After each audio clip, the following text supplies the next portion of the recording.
નમસ્કાર ખેડૂત મિત્રો, આજે આપણે આવ્યા છીએ તળાજા તાલુકાના ગોરખી ગામમાં, જ્યાં આપણે આપણા ડીલર છે ભૂરાભાઈ કરીને, ભૂરાભાઈ સાદુળભાઈ બારીયા ને ભૂરાભાઈ, હા, એમને ત્યાંથી આપણા માજી સરપંચ છે ધીરુભાઈ કરી, એ આપણો બ્લેકસોના ખાતર લાવ્યા હતા અને ઉપયોગી કરેલો છે. પાયામાં જ એની બ્લેકસોના ખાતર નાખેલું છે. તો આપણે ધીરુભાઈને જ પહેલાં પૂછીએ કે આ ખાતર નાખવાથી કઈ રીતે ફાયદો છે, શું છે?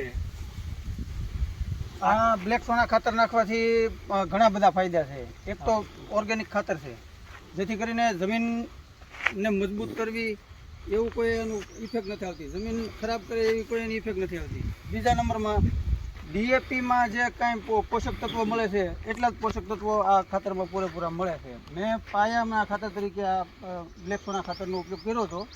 જે હાલની તારીખમાં બાજરી ડુંડા કાઢી ખુલ્લી આવી ગઈ છે, છતાં આને બીજા કોઈ ખાતરની જરૂર પડી નથી, બરોબર, અને બીજું કોઈ ખાતર નાખ્યું નથી. એટલે હું તો એવું માનું કે બ્લેક સોના ખાતર વાપરાય, જેથી કરીને જમીન સુધરે અને પાક પણ સારામાં સારો થાય.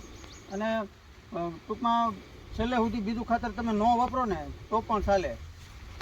ખેડૂતો આપણે અમારી કંપની છે અમે વખાણ કરીએ, એ તો બધા લોકો આપણે જાણતા જ હોય, પણ જ્યારે ખેડૂત પોતે આવીને એમ કહે કે નહીં આ ખેડૂત વાપરે ખાતર, ત્યારે આપણે માનવા જેવું છે. અમે તો અમારી કંપની છે એટલે વખાણ કરવાના જ છે, વસ્તુ સારી છે તમે વાપરો. પણ આપણું એક કહેવાય છે, આપણી સરકાર પણ અત્યારે એવું કહે છે ઓર્ગેનિક પર દરેક ખેડૂતોને વાળો.